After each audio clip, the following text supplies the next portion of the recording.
Assalamualaikum warahmatullahi wabarakatuh. Perkenalkan, nama saya Bayu Prasetyo. Saya dari Prodi Ekonomi Syariah semester 6. Di sini saya mau memenuhi tugas UAS mata kuliah Manajemen Risiko Perbankan dengan menjawab 4 soal. Nah, untuk soal yang pertama, menurut saudara, langkah-langkah apa yang harus dilakukan sebuah perusahaan jika sudah terkena risiko hukum?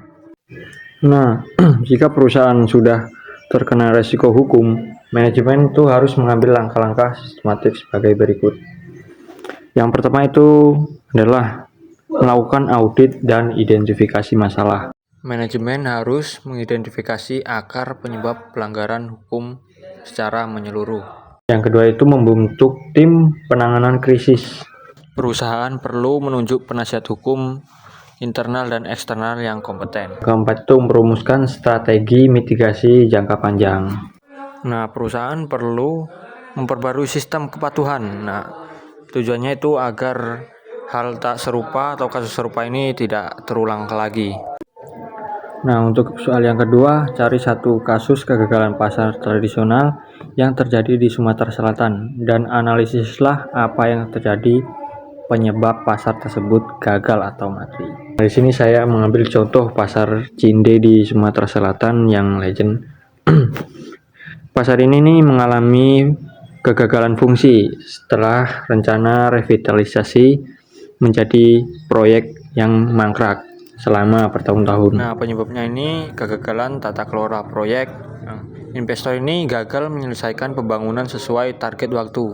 Nah, hal ini nih memutus ekosistem ekonomi pedagang lama. Nah, yang kedua itu hilangnya daya tarik konsumen karena lokasinya ini terbengkalai, jadi konsumen itu beralih ke pasar modern.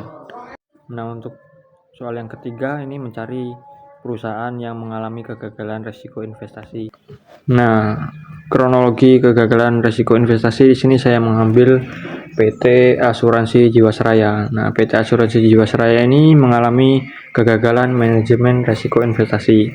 Nah, penyebabnya itu adalah penempatan dana yang agresif, manajemen investasi dana nasabah pada saham-saham berkualitas rendah atau dengan tanda kutip gorengan. Nah, yang kedua itu ketiadaan likuiditas. Ketika pasar saham turun, nilai investasi perusahaan anjlok drastis. Nah, yang terakhir itu ada gagal bayar. Pada tahun 2018, perusahaan tidak mampu membayar klaim polis jatuh tempo kepada nasabah. Hal ini menciptakan krisis kepercayaan yang besar. Nah, yang keempat, kasus resiko perbankan tahun 1998 dan langkah strategis pemerintahnya. Nah, pemerintah di sini mengambil langkah yang strategis. Nah, diantaranya itu langkah-langkahnya itu yang pertama itu dia mendirikan BPN. Yang kedua menyediakan BLBI. Nah, yang ketiga itu menerapkan blanket guarante. Nah, yang keempat itu melakukan restrukturisasi dan likuidasi. Mungkin itu saja yang dapat saya sampaikan. Wassalamualaikum warahmatullahi wabarakatuh.